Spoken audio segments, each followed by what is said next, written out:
5 de noviembre de este año 2024, fecha que está marcada en varios calendarios, no solamente en nuestro país, sino que a nivel mundial. Y usted, por supuesto, puede verlo también en biobiochile.cl, una cobertura especial a lo que se está desarrollando ahora, hasta hoy. Son las elecciones en Estados Unidos. Sí, la portada es Kamala Harris y Donald Trump, un contraste entre dos personalidades diferentes que polarizan a Estados Unidos. Ahí está en biobiochile.cl. Queremos hablar sobre esto a continuación. Y que después tú nos cuentes cómo votaste. Lo vamos a hacer con el académico de la Facultad de Gobierno de la Universidad del Desarrollo, Guido Larsson, que está en línea con nosotros. ¿Cómo estás, Guido? Buenas tardes. Hola. Hola, buenas tardes Loreto, buenas tardes Álvaro, un gusto hablar con ustedes. Igualmente, Guido.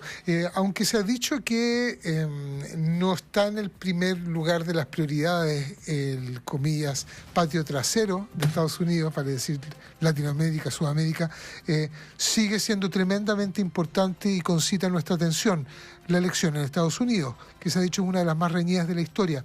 ¿Por qué? Bueno, por varias razones. Estados Unidos es en alguna medida todavía el poder hegemónico a nivel mundial. La arquitectura del mundo es realmente impensable sin la presencia de Estados Unidos, nuestro segundo socio comercial, si uno piensa en Chile.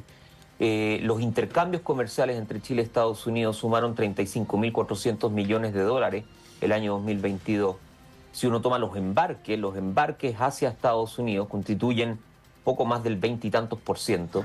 Y por ende lo que ocurre en Estados Unidos tiene efectos de reverberancia en todo el mundo, por cierto también en nuestro país. Cuando se suben las tasas en Estados Unidos, eso tiene un directo efecto en el tipo de cambio. Cuando Estados Unidos experimenta inflación, eso también nos pega a nosotros. Y por ende, siendo también Chile y Latinoamérica fundamentalmente un continente muy ligado a exportación de commodity, bueno, las reverberancias económicas que tiene Estados Unidos y que, por cierto, está conectado en este mundo globalizado con otros centros de poder económico como China, son muy significativos. Y detrás de eso, bueno, si uno toma en consideración que el presidente tiene un enorme poder, el presidente de Estados Unidos tiene un enorme poder para determinar la política fiscal, económica, impositiva, tarifaria, bueno, quien salga electo es muy relevante para poder proyectar o poder determinar cuáles pueden ser sus consecuencias. Planteado así, entonces, ¿quién nos conviene que gane? Bueno, yo creo que hay cierto consenso en que una presidencia de Donald Trump es problemática porque su política, por un lado, arancelaria y tarifaria, va a tener un efecto inflacionario sobre los Estados Unidos. Eso probablemente va a derivar en un alza del dólar acá en Chile.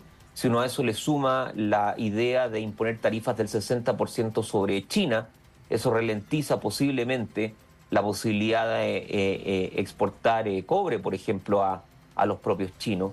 A eso hay que sumarle el hecho de la propia volatilidad de personalidad del gobierno del propio Trump. Las incertezas, ustedes lo deben saber, generan impactos nocivos en los mercados. Y yo creo que si uno va más allá de lo económico, cuestiones, por ejemplo, como la llamada visa waiver, del cual tanto se ha hablado, no es impensable de que un gobierno de Trump vuelva a poner el tema en la agenda.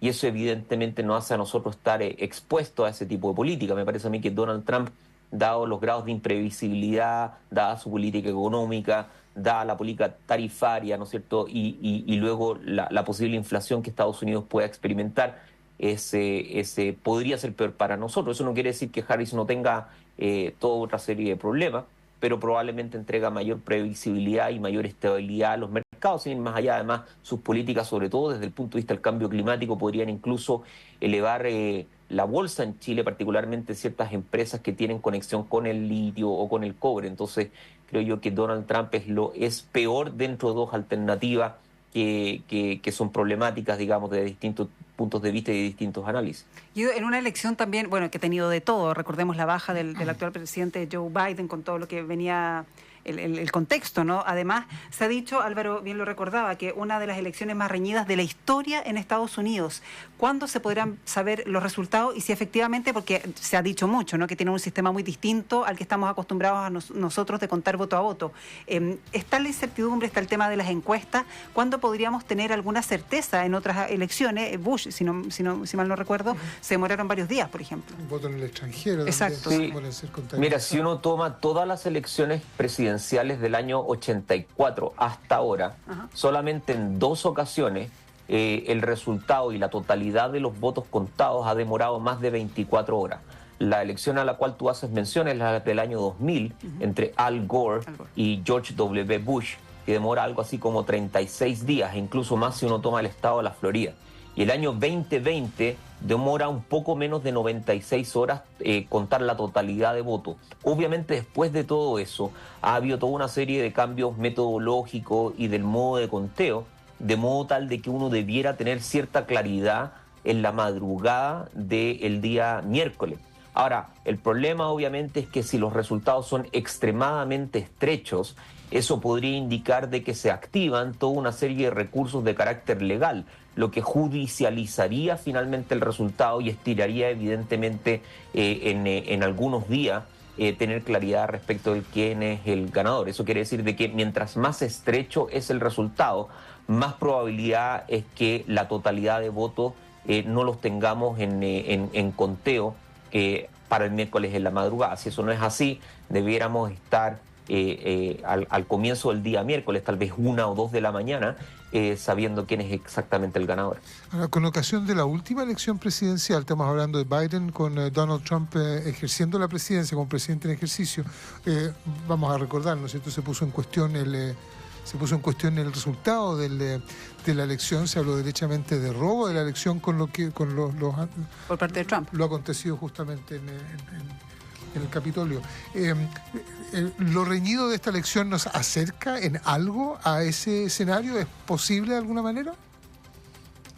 Sí, o sea, y uno observa algunas afirmaciones que se hacen particularmente dentro del círculo de Trump y ya en alguna medida se está sembrando cierta semilla de problematizar los resultados. El propio Trump ha insinuado, no lo ha hecho de manera directa, de que una derrota automáticamente indica que las cosas no funcionaron. Y obviamente eso sitúa al país en una situación de crisis política casi inmediata, y hay que tener habilidad obviamente para salir de ella. Si no solamente a Trump, sino que a uno le suma el círculo formado por sus hijos, ¿no? Y también alguna figura incluso mediática. Estoy pensando en el extremista Alex Jones, que es un comentarista que tiene millones de seguidores, que fue figura en un medio de prensa de extrema derecha denominado Breitbart. Él ha llegado a decir cosas como que una derrota de Trump debiera preparar a Estados Unidos a la guerra civil. Yo creo que eso es hipérbole, obviamente exageración, sí, pero no hay que olvidar lo que ocurrió con el asalto al Capitolio. Eso todavía está fresco en la memoria, y no hay que desconocer el hecho de que hay una base, tanto demócrata como republicana, muy energizada, muy suspicaz. La situación está muy polarizada, como ustedes decían al inicio, y eso obviamente hace que hay que mirar con cautela no solamente los resultados, sino que estar pendiente de cuáles son los efectos políticos que esto pueda tener, sobre todo el día de mañana, y en especial si esos resultados son competitivos, como se espera que sea, al menos en algunos estados clave.